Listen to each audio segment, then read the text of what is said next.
Take a closer look at Binion's Casino on Fremont Street in downtown Las Vegas. This place is old and dated. Their hotel is called Hotel Apache, which is a bit culturally insensitive. Their whole marketing plan is to say it's really haunted and bad things might happen to you here. But they don't charge resort fees and rates start at $34 a night, so that's nice. But the elevators are super slow. Binion's Cafe is a bit of a cult classic with cheap specials, and the easiest way to get free parking is to have a slice of pie here and get validation. Haven't tried the barbecue, but they have specials too. And the steakhouse used to be legit, but no one talks about it anymore. Whiskey Liquor Up and Down has a rotating bar with great views of the stage. Post their menu on my IG stories. The spa is a fish spa, meaning little fish eat the dead skin off your feet, in case you're into that. Bars are busy with everyone will know your name vibes, and the gaming floor is vast and surprisingly modern. They have rare slots like Blake Shelton and a bubble bobble game of skill. Who remembers those guys? This is where the World Series of Poker was born, but now there's just slots where the poker tables used to be. The gift shop is perpetually in clearance. They let you take your cocktails to go. Have you been? Would you go? Let me know and follow me for all the Vegas. Let's take a closer look at Fremont Casino on Fremont Street in downtown Las Vegas. This is owned by Boyd. If you don't know what that means, it's part of this group of properties. More about why that matters in a minute. The place is dated and dusty, but it has a cool old school vibe.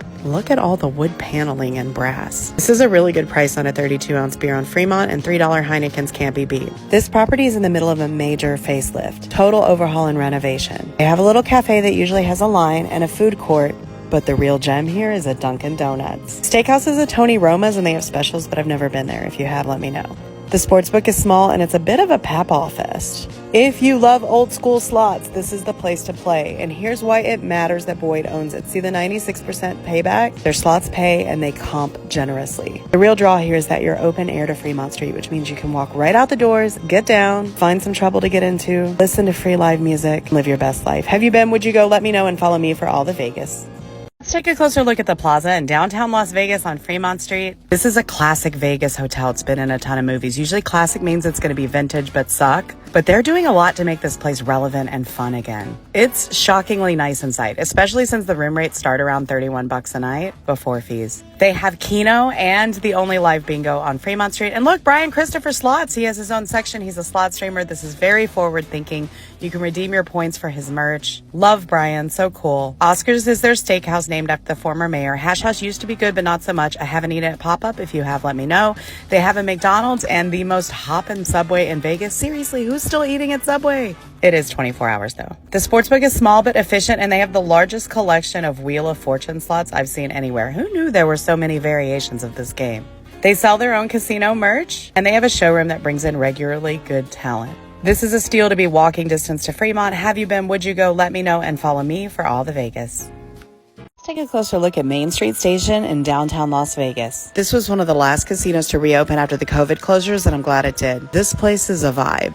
Allegedly haunted and full of oddities. You can pee on the Berlin Wall here, but more about that in a minute. Despite feeling like an ancient opera house or a Wild West railroad station, this place has great lighting and tons of air circulation. The brewery is supposed to be legit. Let me know if you've been. This is the only open buffet remaining downtown, and it's beautiful. I'll post the pricing on my IG stories.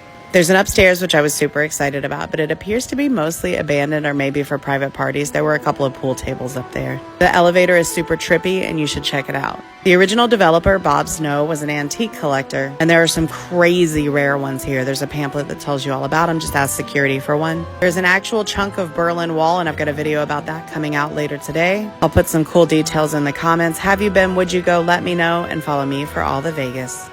Take another look at the El Cortez Hotel in downtown Las Vegas. This place stays open on pure nostalgia, and room rates start at $26. They advertise 30% looser slots than the Strip. I don't know if it's true. They have $1 roulette and super cheap massages. This place has been around forever, and there's a lot of history. There's a 24-hour Subway. Who is keeping Subway open? Seagulls is both the breakfast diner and the steakhouse. It's okay. Parts of this property are stunning and historic. Other parts have light fixtures made of wagon wheels with light bulbs stuck in them. Overall, there's a dark and musty vibe, and they have the worst chairs of any sports book in the city. On the Strip, barbershop is a speakeasy. At El Cortez, speakeasy is a barbershop. This is the high limit room. Don't blink or you'll miss it. I've never seen anyone play in here. They do still have coin slots if you're into that, and a papal bar with leather recliners and an aroma.